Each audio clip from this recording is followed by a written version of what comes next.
Are we there? Are we there? Let me know if you can hear me okay. Are we all there? Are we all there?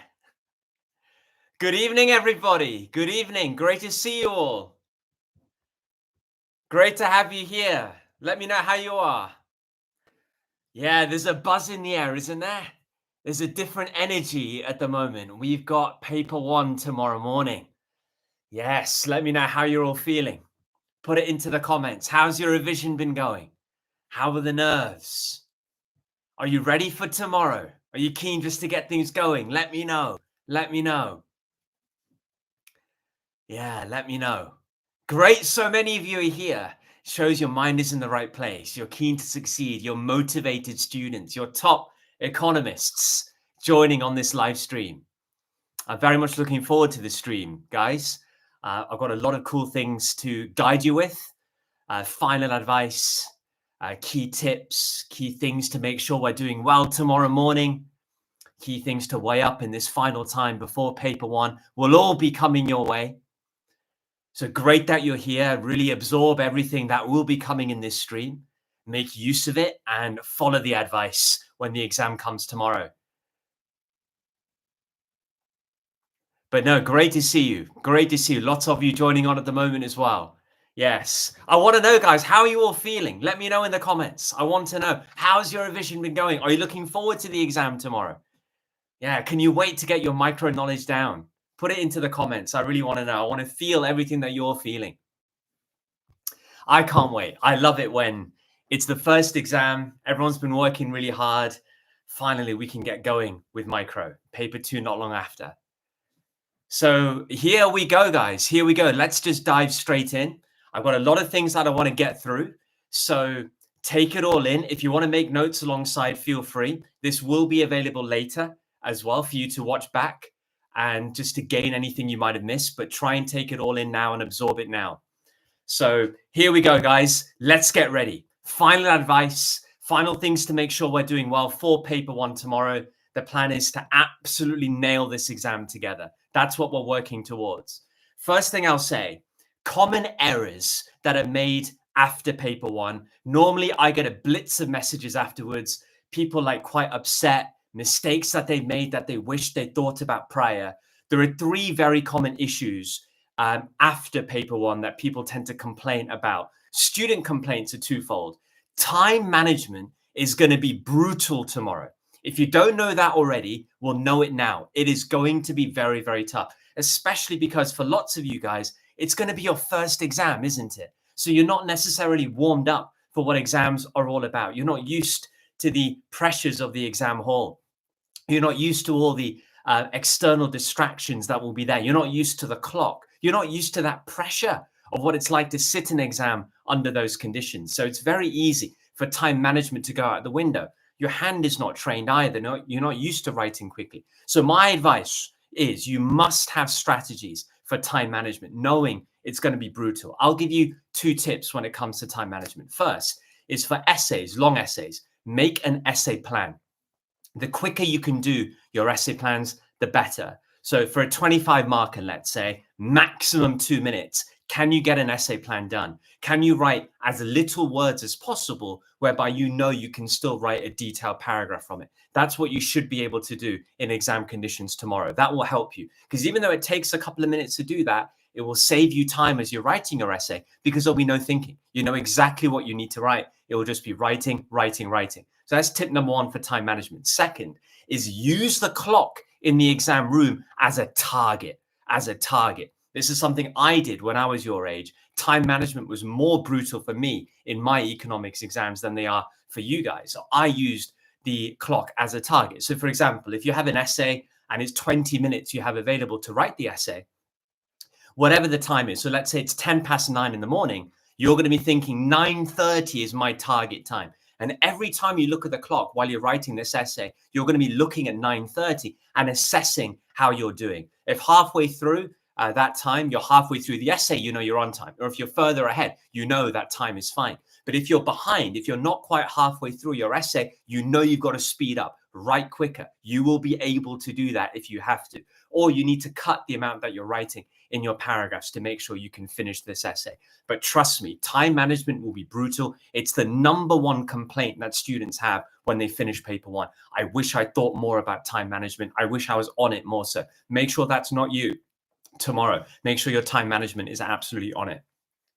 The second big complaint that students have, they come out and they say, oh, the questions were a bit awkward. The wording was a bit dodgy. Why did that have to happen to me? Why in this exam? Why in my series? Know that micro papers, paper 1, are always technical, right? The wording of the questions is never quite as you want it to be. That's just the nature of micro. And also it's a brand new exam paper, right? So there are going to be new questions. They're going to be more testing than maybe you've seen in the past. You need to go in expecting the wording of the question to be a little bit challenging, but that shouldn't put you off. You need to have strategies in place to make sure you're fine. So what I'd recommend when you see awkward questions is just take a pause and work out what the content is underneath the awkward wording. Once you work out the content, your arguments will flow, whether it's pros or cons, whether it's policies, whatever. You'll be able to come out with key arguments to write an essay. But the #1 mistake is that, people specialize.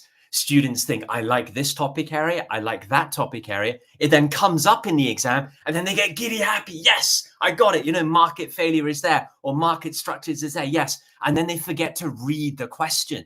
And the question actually is different to what you expect it to be or is worded a bit awkwardly. But then students, they write an answer to a question that they hoped would feature as opposed to what the actual question is. So make sure that's not you. Read the question carefully, highlight key parts so that you're answering the exact question. So dissect the wording if it's a bit awkward, work out the content underneath the awkward wording, and make sure you're answering what the question is, not what you hoped it would be.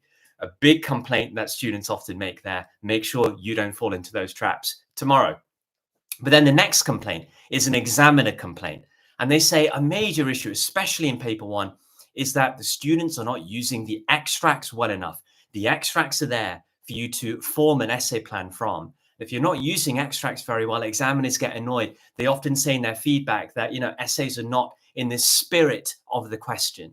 So when it comes to extract related essays that you need to write, my advice to make sure you're using the extracts well is first skim read the extracts. You don't have time to read them in detail. Skim read them. And as you're skim reading, annotate. So if you see something in there that could be good as analysis, just write down AN. As you highlight it, AN. So this could be analysis for me.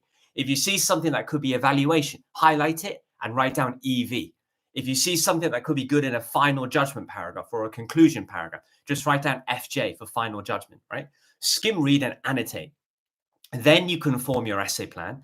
And by doing that, it will be the extract that will be driving the points that you're going to be writing your essay. You will then develop the economics behind those points. So extract to drive the points, you lead with the economics behind all of that. That way, you're using the extracts well. The examiners will like you for it. So major complaints that often happens after paper 1, if you're aware now, you will avoid falling into that trap, because the worst thing will be, I've made errors and now I've got to rectify for paper 2. Has my top grade gone out the window already? We don't want to have any of that. We want you leaving the exam hall confident because you knew about those potential issues and you had strategies in place to overcome them to make sure you didn't fall into those traps. So that's a very, very important start. Next thing I want to talk about, guys, is the importance of diagrams. The last couple of years, all exam boards here have released exemplar essays, and it's very clear how much weight they put on diagrams, like even more than I thought. They are weighting up diagrams. So what that means is for you tomorrow, anytime you can draw a diagram which illustrates what you're writing, you should draw one. So take the long 25 markers, okay? There is no rule on how many diagrams you should draw. It's not like it's 1 or 2 or 3 or 4. There is no rule for any essay. When it comes to the number of diagrams, you just follow your instinct.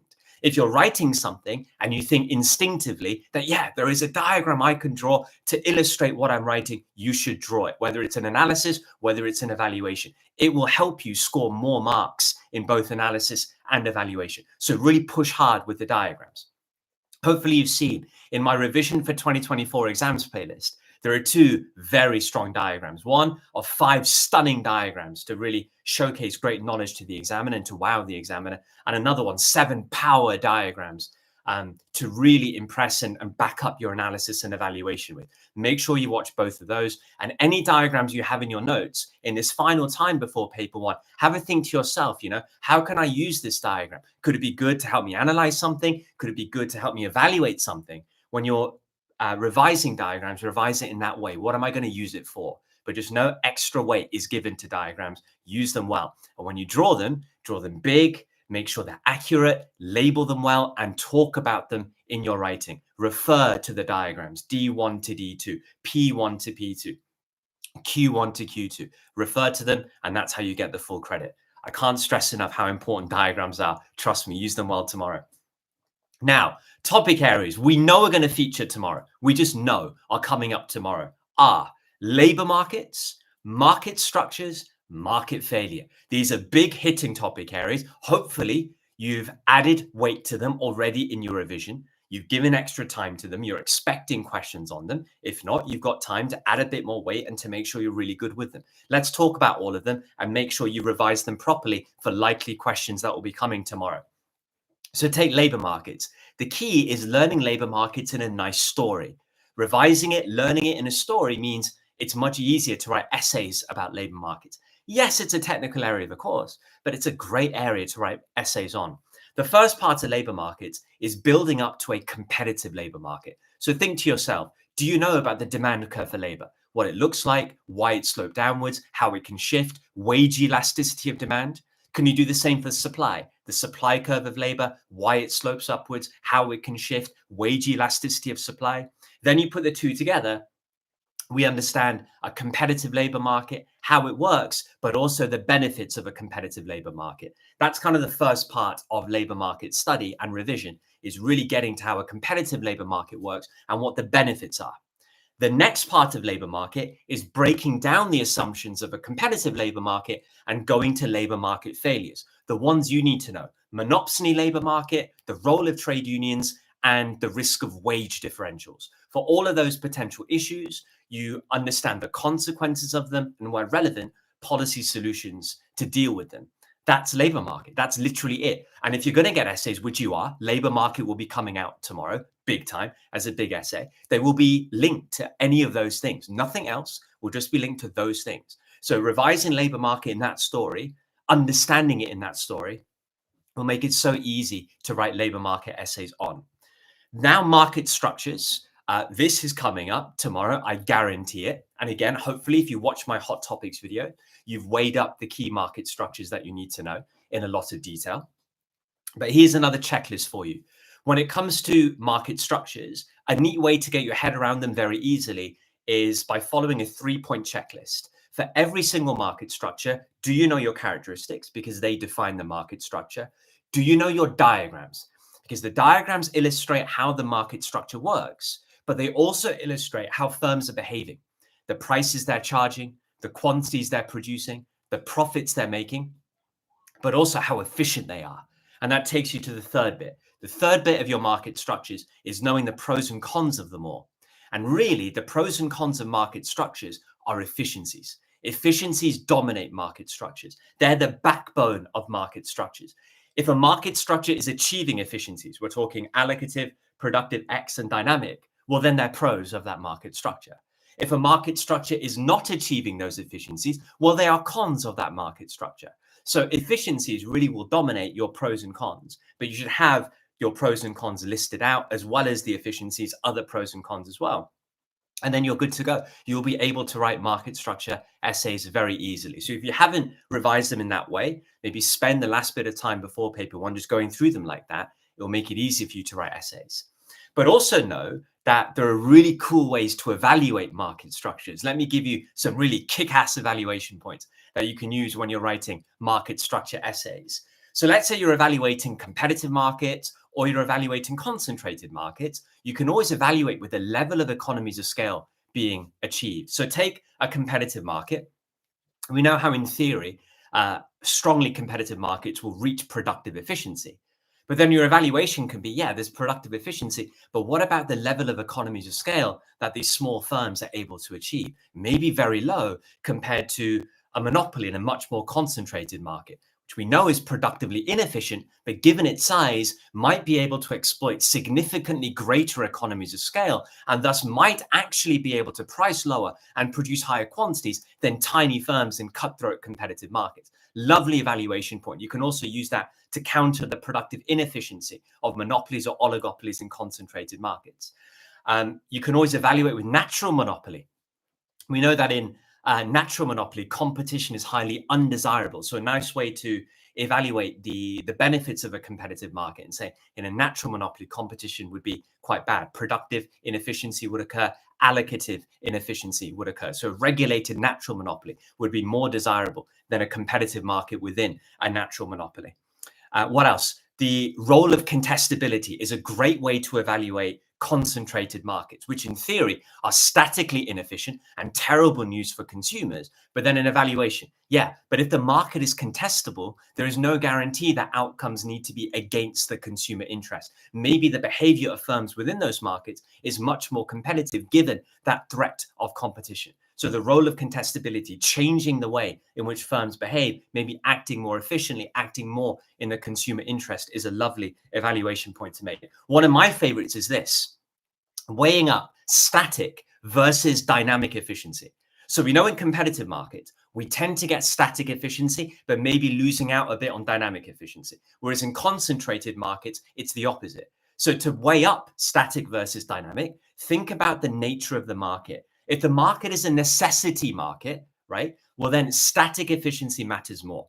The idea of lower prices that drive up consumer surplus, high quantity and choice, high quality matters more in necessity markets. Static efficiency is more important than dynamic efficiency.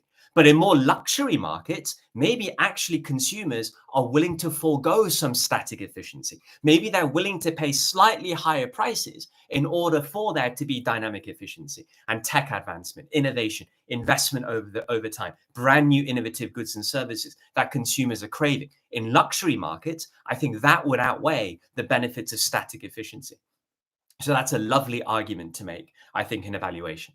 And lastly, the role of regulation. Always a nice way to evaluate the harms of a highly concentrated market. If highly regulated towards allocatively efficient levels, you're not going to get the harms that theory says. And that leads me nicely to this next kind of subtopic area, really within market structures that you need to know. And that is competition policy, i.e. government intervention, regulation to deal with market abuse in concentrated markets, but also policies like privatization, deregulation, and nationalization. Those four could be individual 25 markers on their own. So you need to have been revising those. Hopefully you have. If not, make sure you do before tomorrow. Know the pros and cons of all of those policy interventions, because they might come up on their own, but they could be merged with a market structure essay. So for example, the question might say, discuss whether there needs to be intervention within this market structure, or discuss whether intervention should be increased further. Discuss the role of intervention, something like that. So if they bring a question in like that, you need to talk about whether intervention is necessary or not within a certain market structure. So it's not just market structure knowledge, it's also that topic area of monopoly regulation or competition policy. But privatization, deregulation, and nationalization on top, know them well. They could be individual big essays too. And then it comes to market failure, a big hitting topic area, a very big topic area, often comes up in exams. We're expecting the same again tomorrow. With market failure, there are two sides to it. So first of all, it's knowing all of your types of market failure. Again, a good little mental exercise, go through it now, a checklist. Have you studied all the types of market failure? But going deeper than that, for each type of market failure, do you have a chain of analysis ready to go of how that type of market failure results in a misallocation of resources? Well, revising with a chain of analysis means you're revising the detail that you're going to be writing in the exam tomorrow when this question comes up. So not just knowing what the types are, do you have a chain of analysis ready to go for each one? That's a good thing to add to your revision if you haven't done already. So then tomorrow when you're writing about it, it's going to be high detail. Then the next chunk of market failure is applying policy solutions to solve market failure. But again, think, for each policy, do I have a chain of analysis ready to go of how that policy in theory can solve a given market failure? Make sure you do. And then also, what are my key evaluation points going to be? Have I revised those in detail so I know what I can write about if there is a market failure policy essay that comes out tomorrow.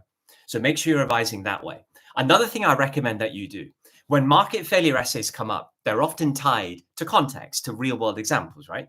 And then you need to work out what the market failure is, but then also work out what policy solutions there could be. So why not, before paper one tomorrow, make up some examples of market failures? Literally just make them up. So you might talk about vaping. You might talk about excessive fatty food consumption or sugary drink consumption.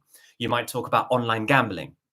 You might take climate change or plastic waste or recycling or childcare or dentistry services or the housing market. Take any examples of market failure like that. And in your mind think, okay, what is the market failure? If I had to explain what the market failure is, what would it be? What would my chains of analysis be?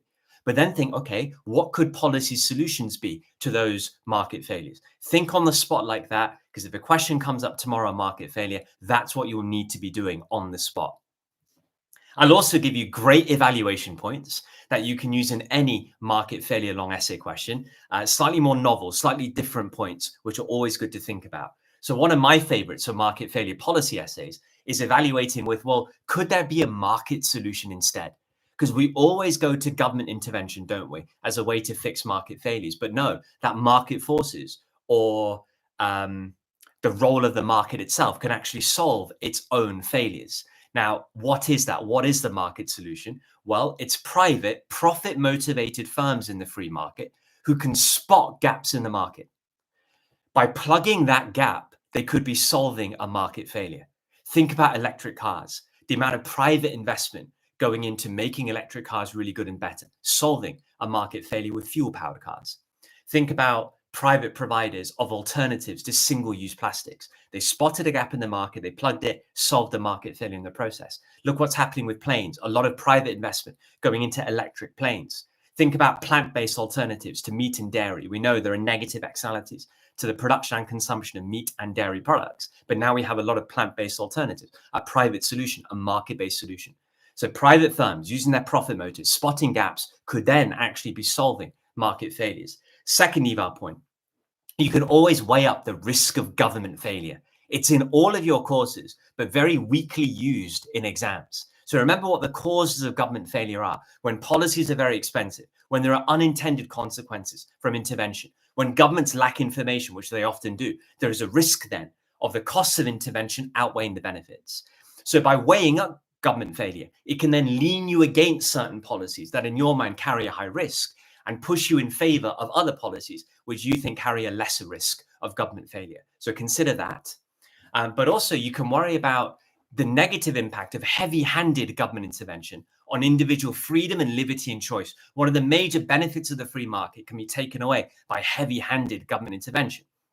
And especially if people feel like it's not the government's responsibility to intervene, right? They think it's excessive paternalism or too much nannying by the government, or they think that governments are intervening without perfect information. What are people going to do? If they're irritated by the intervention, they're going to find a way around the policy. They might reject the policy if it's a regulation, just not follow it.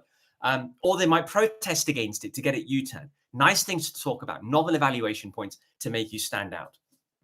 So there you go, big topic areas. We know they're going to feature. If you're an AQA student out here, make sure you're weighing up behavioral economics. If behavioral economics questions come up, they're often linked to market failures. So AQA, just make sure you've added weight to behavioral economics. It's another way to explain why market failures can be occurring, or it's another way to look at policy solutions to market failure. Instead of just the traditional ones, you might have behavioral policy responses instead or alongside.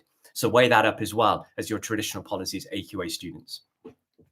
Let's talk about the remaining time left. There isn't much time left. It's a morning exam tomorrow.